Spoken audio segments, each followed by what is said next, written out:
Hello good morning. मैं विकास sir आप सभी का वेलकम करता हूं। आज से हम लोग ऑर्गेनिक केमिस्ट्री स्टार्ट कर रहे हैं।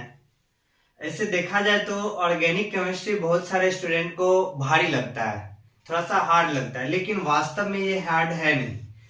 और वास्तव में देखा जाए तो हम लोग को वो चीज भारी लगता है जिसको हम लोग नहीं समझते हैं, और जिसको हम लोग समझ रहे हैं, जिस टॉपिक को, जिस चैप्टर को, वो हमारे लिए क्या होता है, बहुत ही आसान हो जाता है। तो आप लोग से ये हमारा वादा है कि अगर आप ऑर्गेनिक केमिस्ट्री के सभी लेक्चर को, सभी वीडियो को अगर सीरियल वाइज लगातार अगर देखते हैं तो 100% समझ में आएगा। ऑर्गेनिक केमिस्ट्री में क्या होता है कि अगर आप बीच से अगर किसी वीडियो को देख रहे हैं तो वहां पे समझने में प्रॉब्लम हो जाता है। अगर सीरियल वाइज देखते हैं तो एकदम 100% समझ में आएगा और इससे आसान कुछ लगेगा ही नहीं। और इसमें जो है हम पूरा जीरो लेवल से हम ये मान के बताएंगे कि आप लोग को ऑर्गेनिक में ऑर्गेनिक का ओ भी नहीं आ रहा है, तो इस तरह से पूरा बेसिक लेवल से, पूरा जीरो लेवल से पढ़ाएंगे और हाई लेवल तक बताएंगे। तो स्टार्ट करते हैं आज का हमारा पहला वीडियो ऑर्गेनिक केमिस्ट्री से। तो यहाँ पे ऑर्गेनिक केमिस्ट्री कार्बनिक रसायन। तो सबसे पहले ये कार्बनिक रसायन होता क्या है, इसमें हम लोग को क्या सब पढ़ना है। तो केमिस्ट्री में देखिएगा तो जनरली हम लोग जान रहे हैं कि केमिस्ट्री जो है भौतिक रसायन, कार्बनिक रसायन और अकार्बनिक रसायन, टोटल 3 भाग में बटा होता है। तो ये है कार्बनिक रसायन, नाम से पता चल रहा है, जिसमें हम लोग कार्बन के बारे में पढ़ेंगे और कार्बन का जो यौगिक है उसके बारे में पढ़ेंगे। तो पूरा का पूरा कार्बन से ही, केवल कार्बन से ही पूरा का पूरा ऑर्गेनिक केमिस्ट्री बनेगा। तो यहाँ पे कार्बनिक रसायन है। कार्बनिक रसायन मतलब हो गया, ये रसायन शास्त्र का वैसा भाग है, वैसा हिस्सा है जिसमें हम लोग कार्बन एवं इसके यौगिकों का अध्ययन करते हैं, वही क्या आ जाएगा, कार्बनिक रसायन। तो यहाँ पे इसका हम लोग सबसे पहले परिभाषा लिख देते हैं।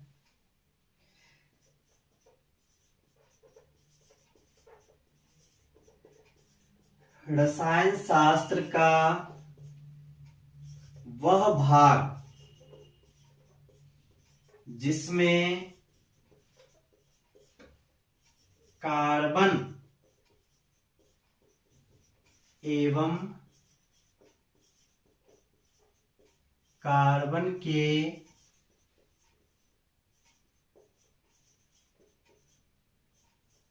यौगिकों का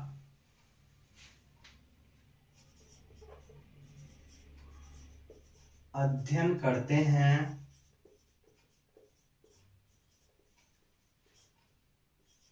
कार्बनिक रसायन कहलाता है।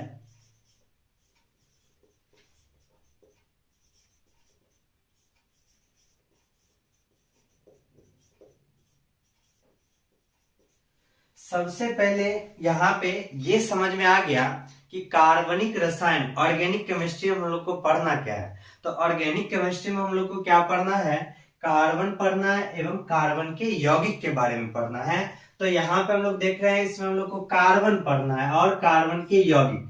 तो सबसे पहले हम लोग कार्बन पे चर्चा करते हैं, इसके बाद कार्बन के बारे में पूरा डिटेल्स जान जाएंगे, उसके बाद जो है कार्बन के यौगिक के बारे में जानेंगे, कार्बन का यौगिक क्या है। तो सबसे पहले हम लोग को क्या जानना है, कार्बन, क्योंकि इस भाग में, रसायन शास्त्र के इस भाग में हम लोग क्या पढ़ेंगे, कार्बन पढ़ेंगे और कार्बन के यौगिक के बारे में पढ़ेंगे। तो सबसे पहले यहाँ पे हम लोग कार्बन जानते हैं क्या होता है। कार्बन के बारे में बहुत सारा बात जो है हम लोग सीखेंगे। तो सबसे पहले कार्बन, तो कार्बन का सिंबल यानी संकेत जो है वो क्या होता है, सी। कार्बन जो है इसका संकेत यानी सिंबल क्या हो गया, सी हो गया। अब ये कार्बन जो है आवर्त सारणी, पीरियोडिक टेबल हम लोग देखे हैं कि पीरियोडिक टेबल जो होता है टोटल 3 भाग में बटा होता है। पीरियोडिक टेबल यानी आवर्त सारणी जो है टोटल 3 भाग में बटा होता है, एक बायां, फिर दायां और फिर यहाँ पे मध्य भाग, इस तरह से है। तो यहाँ पे सबसे बायां भाग में देखिएगा तो यहाँ पे हाइड्रोजन, ऊपर में हाइड्रोजन रहता है, तो ये दो भाग में बटा होता है, पहला वर्ग हो जाता है और दूसरा वर्ग हो जाता है, और इस तरफ के हिस्सा को हम लोग एस ब्लॉक कहते हैं, एस ब्लॉक, और इस तरफ के हिस्सा को हम लोग पी ब्लॉक कहते हैं, और बीच वाला जो हिस्सा है इसको हम लोग डी ब्लॉक कहते हैं। आवर्त सारणी आप लोग जान रहिएगा। तो यहाँ पे पहला और दूसरा वर्ग हो गया, फिर यहाँ पे इसके अंदर जो है 10 वर्ग, पहला दूसरा फिर इसके अंदर 10, तो 10 2 12 हो गया, फिर यहाँ 13 14 15 16 17 और 18। तो यहाँ पे हाइड्रोजन है सबसे ऊपर, और यहाँ पे सबसे ऊपर जो है हीलियम हो जाएगा, यहाँ पे हीलियम रहेगा, हीलियम रहेगा। इसके बाद हाइड्रोजन की सीधा सीधी रहता है हीलियम, हाइड्रोजन की सीधा हीलियम। इसके बाद लिथियम होता है, यहाँ पे बेरिलियम होता है, फिर यहाँ पे बोरॉन होता है, फिर यहाँ पे कार्बन, इसी तरह से आगे बढ़ते जाता है। और ये हमारा पहला आवर्त, और ये हमारा दूसरा, फिर इसी तरह से तीसरा, चौथा, पांचवा, छठा, सातवां, इस तरह से आता है। तो यहां से हमको नजर आ रहा है कार्बन जो है, कार्बन यहाँ पे किस वर्ग के अंतर्गत आता है, तो ये कार्बन जो है 14वें वर्ग, 14वें वर्ग, कार्बन का स्थान आवर्त सारणी में कहां पे, 14वें वर्ग में है। अब आवर्त पूछा जाए तो आवर्त जो है ये दूसरा आवर्त, कार्बन का स्थान जो है आवर्त सारणी में दूसरा आवर्त के अंतर्गत, और वर्ग कौन सा आ जाएगा, 14वां वर्ग हो जाएगा। और यहाँ पे पूछा जाएगा किस ब्लॉक के अंतर्गत आता है, तो ये हमारा पी ब्लॉक के अंतर्गत आता है। यहाँ पे कैसे हम लोग आवर्त, वर्ग और ब्लॉक निकालते हैं, ये आप लोग को इलेक्ट्रॉनिक विन्यास के अंतर्गत बताया जाता है। यहाँ पे सिर्फ हम लोग को कार्बन का चर्चा करना है। तो कार्बन यहाँ पे हम लोग देख लिया आवर्त सारणी के 14वें वर्ग का तत्व है, और आवर्त कौन सा हो जाएगा, दूसरा, और ये किस ब्लॉक का तत्व हो जाएगा, पी ब्लॉक का तत्व हो जाएगा। तो कार्बन के बारे में सबसे पहले इतना जान गए। इसके बाद फिर हम लोग आगे जानेंगे कार्बन के बारे में। तो ये जो कार्बन है, यहाँ पे जो हम लोग कार्बन देख रहे हैं, कार्बन का बोला जाए परमाणु संख्या कितना होता है, 6। कार्बन जो है इसका परमाणु संख्या कितना होता है, 6 होता है। यानी यहाँ पे जेड, कार्बन जो है इसका जेड पूछा जाए, परमाणु संख्या कितना आ जाएगा, 6। अब यहाँ पे इस कार्बन में पूछा जाए प्रोटॉन का संख्या और इलेक्ट्रॉन का संख्या, तो यहाँ पे हम लोग जान रहे हैं कि जितना परमाणु संख्या होता है उतना ही प्रोटॉन और उतना ही इलेक्ट्रॉन। यानी कार्बन में प्रोटॉन की संख्या 6 हो जाएगा और इलेक्ट्रॉन की संख्या भी 6 हो जाएगा। इसके बाद यहाँ पे हम लोग जान रहे द्रव्यमान संख्या, मास नंबर, जिसको हम लोग ए से डिनोट करते हैं। और मास नंबर यानी द्रव्यमान संख्या जो होता है, प्रोटॉन के अंदर, यहाँ पे जो कार्बन परमाणु है, इस परमाणु के नाभिक में जितना प्रोटॉन और न्यूट्रॉन रहता है, इस दोनों के योगफल को ही हम लोग द्रव्यमान संख्या कहते हैं। यहाँ पे जो कार्बन है इसका द्रव्यमान संख्या 12 होता है, तो यहाँ पे द्रव्यमान संख्या कितना हो जाएगा, 12 हो जाएगा। और यहाँ पे इस कार्बन में अगर हमसे न्यूट्रॉन का संख्या पूछा जाए, तो न्यूट्रॉन के संख्या के लिए a-z यानी 12 - 6 यानी 6। तो यहाँ पे कार्बन में बोला जाए परमाणु संख्या, तो कार्बन का परमाणु संख्या 6 हो गया। प्रोटॉन की संख्या 6, इलेक्ट्रॉन की संख्या 6, द्रव्यमान संख्या 12 और न्यूट्रॉन की संख्या 6। इस तरह से कार्बन के बारे में इतना जान गए। कार्बन जो है यहाँ पे हम लोग इस कार्बन को इस तरह से लिख सकते हैं, परमाणु संख्या 6 हो गया और द्रव्यमान संख्या 12 हो गया। इस तरह से सिंबल यानी संकेत के रूप में कार्बन को लिख सकते हैं। तो यहाँ पे अब हम लोग आगे चलते हैं। ये जो कार्बन है, इस कार्बन के समस्थानिक के बारे में। समस्थानिक जान रहे, जिसका परमाणु संख्या समान होता है और द्रव्यमान संख्या अलग अलग होता है। तो जो कार्बन है, कार्बन के टोटल समस्थानिकों की संख्या 3 होता है, 12, फिर यहाँ पे 13 और फिर यहाँ पे 14। तो कार्बन में समस्थानिकों की संख्या कितनी है, 3 है, C12, C13 और C14। अब इसके बाद यहाँ पे जो कार्बन है इसके अपर रूप को जानेंगे। तो कार्बन का जो अपर रूप है, 10th क्लास में आप लोग पढ़ेगा, कार्बन का जो अपर रूप होता है मुख्यतः 3 गो अपर रूप है। कार्बन का अपर रूप जो देखते हैं और 10th में पढ़ेगा, तो एक होता है हीरा, जो कार्बन का ही अपर रूप है। फिर इसके बाद पढ़िएगा ग्रेफाइट। ग्रेफाइट जो है ये भी कार्बन का अपर रूप है। इसके बाद एक नाम सुनिएगा फुलेरीन। फुलेरीन जिसकी संरचना फुटबॉल के जैसा होता है, C60 कार्बन। तो C60 कार्बन का जो रहता है 60 कार्बन, उसमें एक दूसरे से बंधे हुए रहते हैं, जिसको हम लोग फुलेरीन के नाम से, क्योंकि इसका जो खोज किया था बकमिस्टर फुलर ने किया था, इसलिए इसका नाम फुलेरीन रखा गया था। तो ये हमारा आ गया कार्बन का अपर रूप। अब थोड़ा सा इस कार्बन के इलेक्ट्रॉनिक विन्यास के बारे में चर्चा करते हैं। तो यहाँ पे सबसे पहले हम लोग कार्बन के बारे में बहुत सारे पॉइंट को जानेंगे, फिर इसके बाद धीरे धीरे आगे बढ़ते हैं। अब कोई भी चीज नोट करना होगा तो वीडियो को रोक करके आप लोग जो है इसको नोट कर सकते हैं। तो यहाँ पे हम लोग कार्बन के बारे में इतना सारा चीज जान गए। अब जो है इलेक्ट्रॉनिक विन्यास के बारे में हम लोग जानेंगे, कार्बन के इलेक्ट्रॉनिक विन्यास के बारे में। तो यहाँ पे है इलेक्ट्रॉनिक विन्यास, इलेक्ट्रॉनिक कॉन्फ़िगरेशन, इलेक्ट्रॉनिक विन्यास।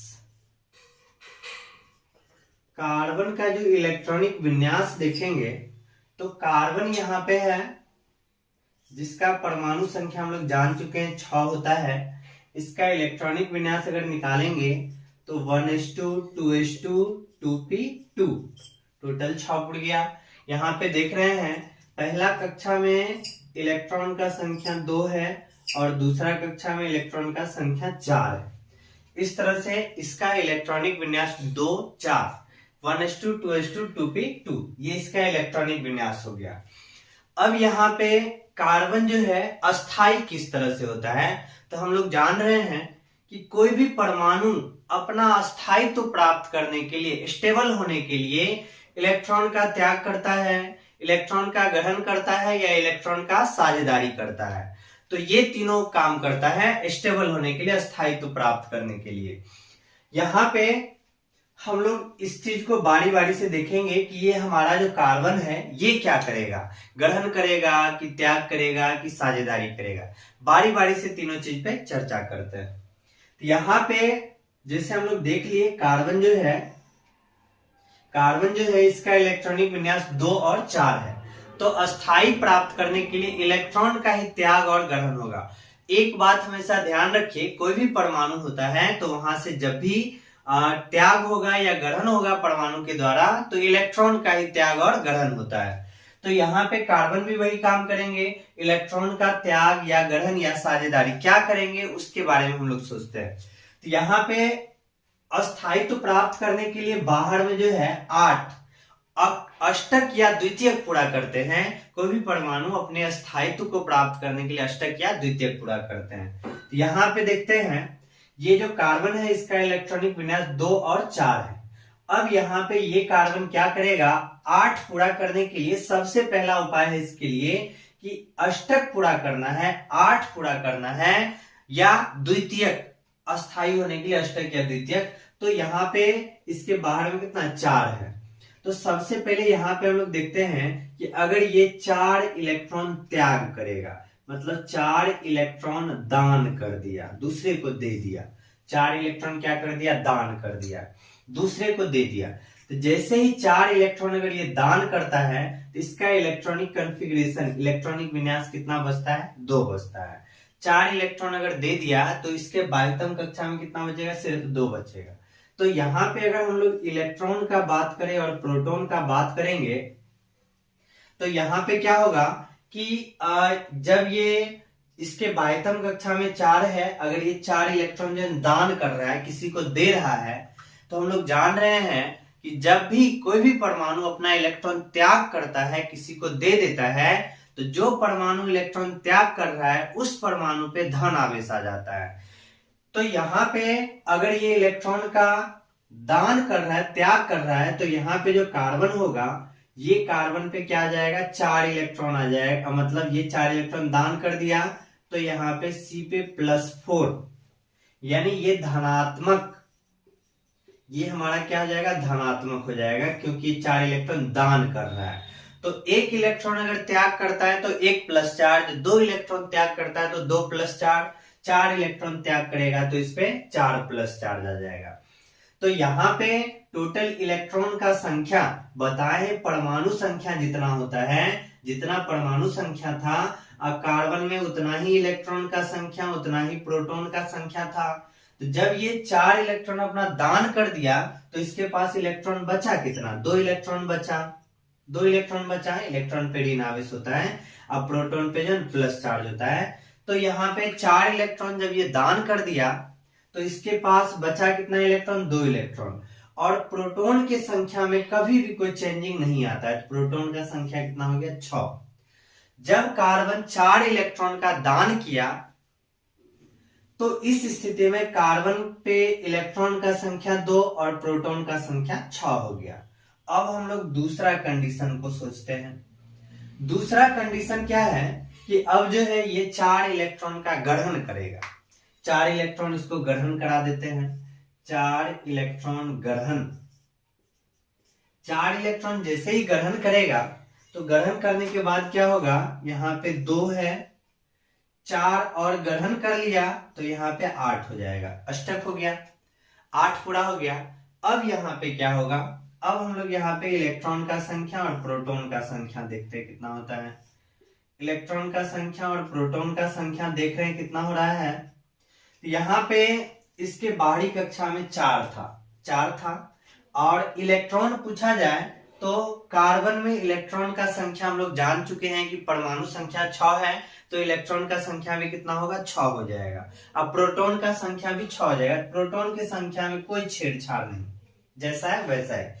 यहाँ पे 4 इलेक्ट्रॉन ग्रहण किया तो पहले कितना था, 6 इलेक्ट्रॉन था, 4 और ग्रहण कर लेगा तो यहाँ पे कितना इलेक्ट्रॉन हो जाएगा, 10 इलेक्ट्रॉन हो जाएगा। जब ये 4 इलेक्ट्रॉन ग्रहण करता है तो इस स्थिति में इलेक्ट्रॉन का संख्या कितना हो गया, 10। प्रोटॉन की संख्या में कोई परिवर्तन नहीं होता है। यहाँ परमाणु संख्या 6 है तो 4 इलेक्ट्रॉन दे दिया तो इलेक्ट्रॉन का संख्या 2 बचा। यहाँ पे 4 इलेक्ट्रॉन ग्रहण कर लिया तो इलेक्ट्रॉन का संख्या 10 हो गया। अब यहाँ पे हम देखते हैं कि ये जो काम हो रहा है, क्या कार्बन के लिए ये काम करना संभव है, इस बात पे सोचते हैं। क्या ये जो कार्बन है ये इलेक्ट्रॉन दान कर सकता है कि नहीं कर सकता है, या इलेक्ट्रॉन ग्रहण कर सकता है, इसके पास ऐसा क्षमता है कि नहीं है, इस बात पे हम लोग सोचेंगे। तो सबसे पहले यहाँ पे देखते हैं 4 इलेक्ट्रॉन दान। 4 इलेक्ट्रॉन दान, 4 इलेक्ट्रॉन का दान करना क्या कार्बन के लिए पॉसिबल है कि नहीं है। तो इलेक्ट्रॉन का दान मतलब इलेक्ट्रॉन का त्याग होना। तो किसी भी परमाणु से इलेक्ट्रॉन को निकालने के लिए ऐसा नहीं कि कार्बन जो है अपना मन से इलेक्ट्रॉन बोल दिया तुम ले जाओ, हमको इलेक्ट्रॉन का कोई जरूरी नहीं है। इससे इलेक्ट्रॉन निकालने के लिए हर हाल में ऊर्जा लगाना पड़ेगा, एनर्जी लगाना पड़ेगा, तब यहां से जो है इलेक्ट्रॉन निकलेगा। तो यहाँ पे जैसे अगर कार्बन है तो कार्बन के नाभिक में 6 गो प्रोटॉन है, 6 प्रोटॉन है, और यहाँ पे नाभिक के चारों ओर जो वृत्ताकार कक्षा है यहाँ पे इलेक्ट्रॉन की संख्या कितना है, 6 है। अब यहां से इलेक्ट्रॉन निकालने के लिए कार्बन के बाहरी कक्षा में जो 6 इलेक्ट्रॉन है, यहां से इलेक्ट्रॉन निकालने के लिए क्या करना पड़ेगा, ऊर्जा देना पड़ेगा, एनर्जी देना पड़ेगा। तो यहाँ पे क्या करते हैं कि पावर लगाते हैं हम।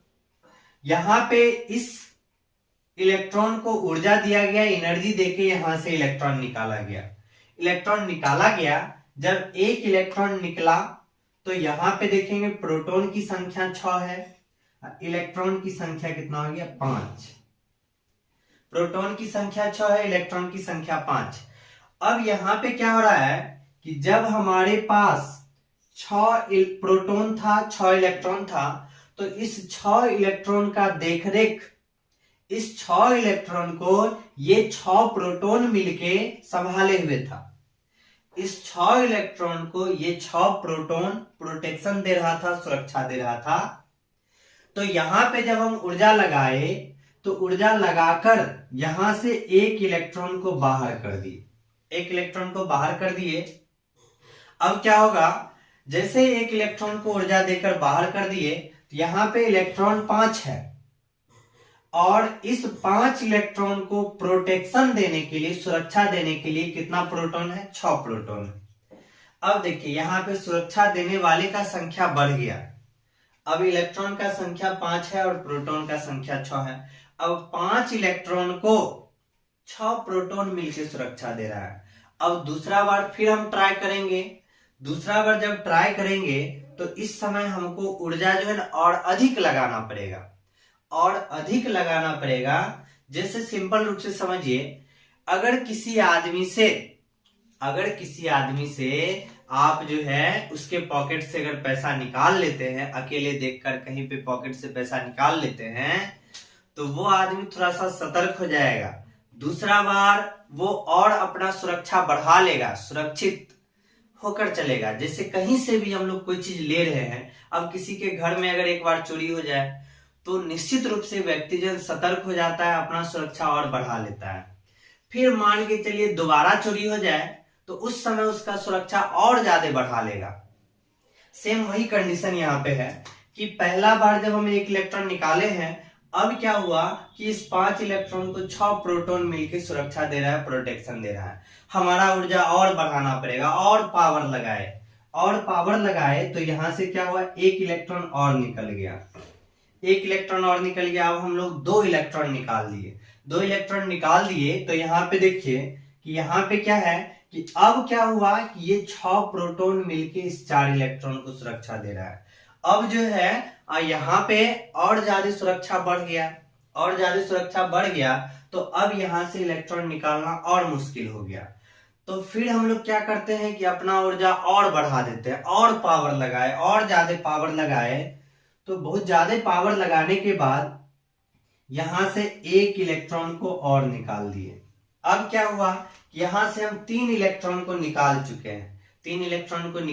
हैं। तो यहाँ पे क्या हुआ कि इस इलेक्ट्रॉन को ये सभी प्रोटॉन इतना प्रोटेक्शन कर दिया, इतना सुरक्षा दे दिया कि अब जो है यहाँ पे हम कितना भी पावर लगाएंगे तो यहाँ से इलेक्ट्रॉन निकलेगा नहीं।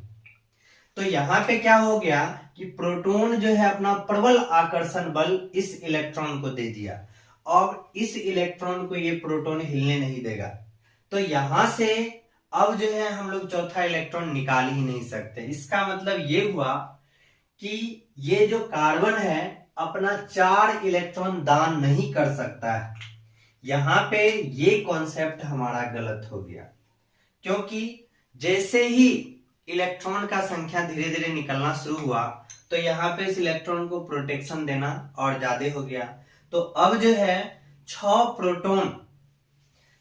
प्रोटॉन मिलके इसको सुरक्षा दे रहा है। तो यहां से इलेक्ट्रॉन को निकालना मुश्किल है, यहां से इलेक्ट्रॉन निकालना संभव नहीं है। यानी यहाँ पे ये जो कार्बन है 4 इलेक्ट्रॉन का दान नहीं कर सकता है अष्टक पूरा करने के लिए। तो ये कॉन्सेप्ट हमारा क्या हो गया, गलत हो गया। क्यों गलत हो गया, क्योंकि यहाँ पे 6 प्रोटॉन वाले नाभिक के प्रबल आकर्षण बल के कारण 4 इलेक्ट्रॉन का निकालना संभव नहीं है। यहाँ पे हम इस बात को लिख सकते हैं, 6 प्रोटॉन वाले नाभिक के प्रबल आकर्षण बल के कारण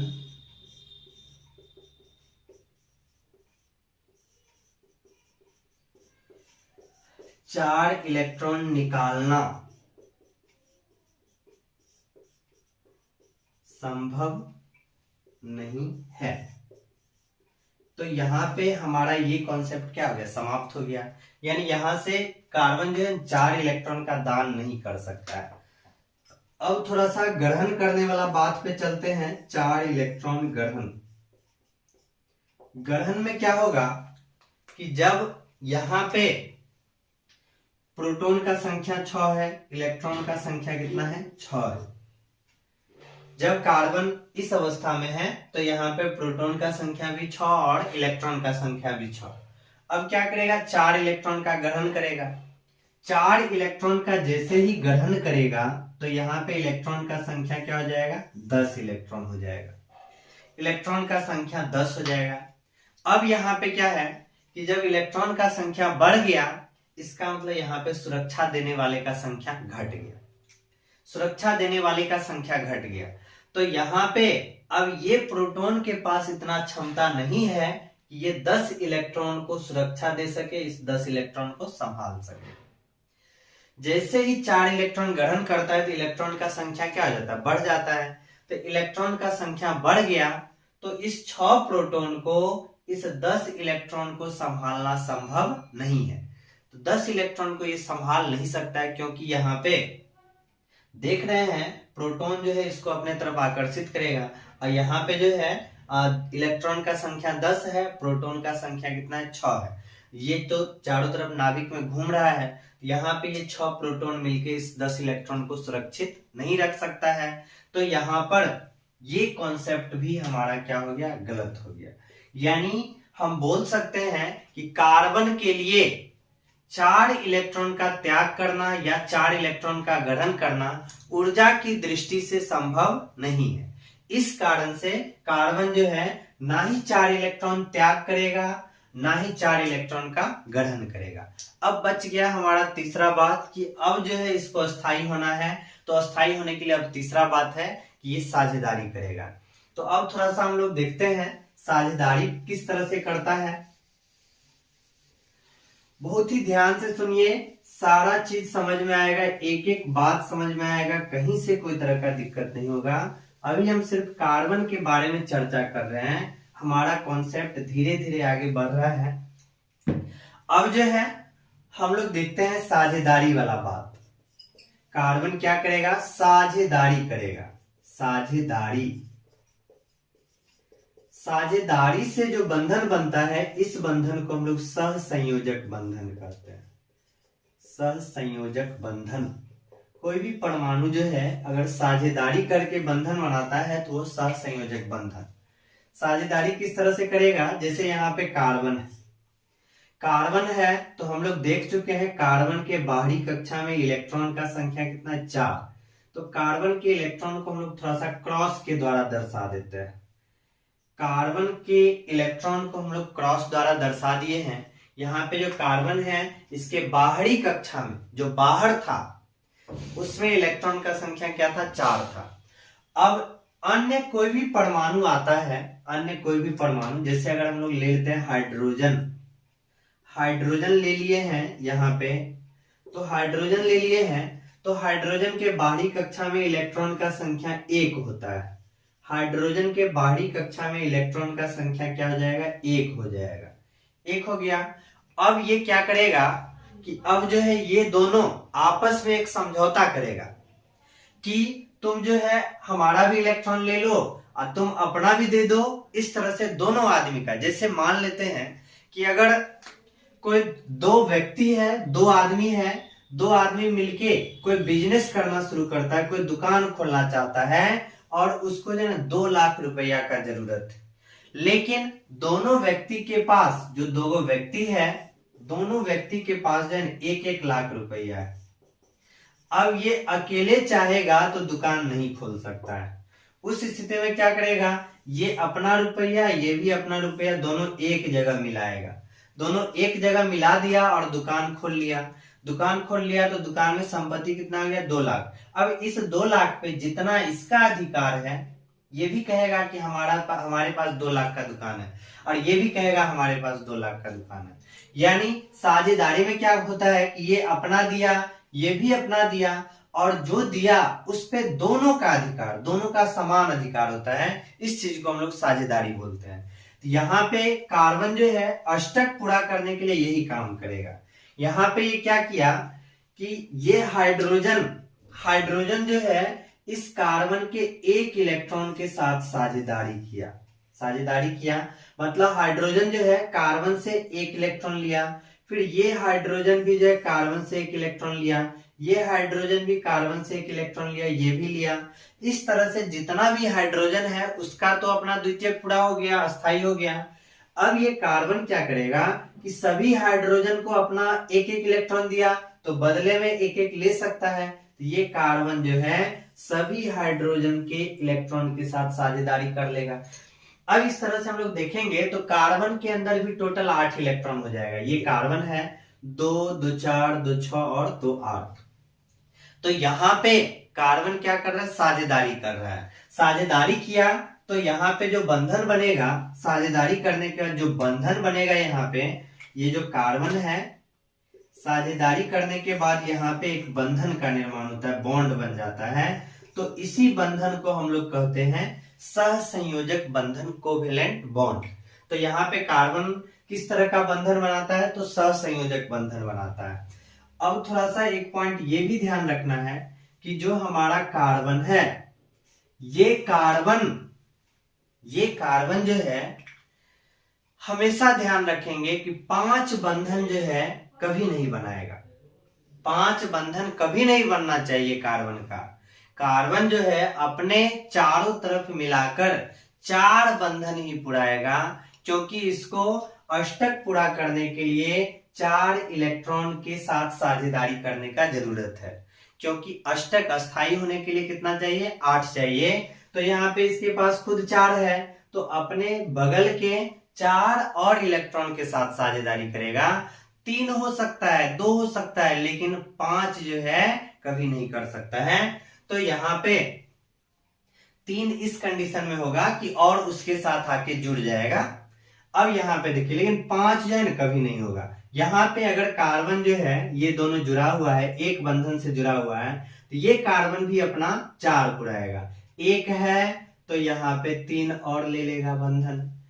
इसके पास भी 1 है तो ये भी 3 और बंधन बनाएगा।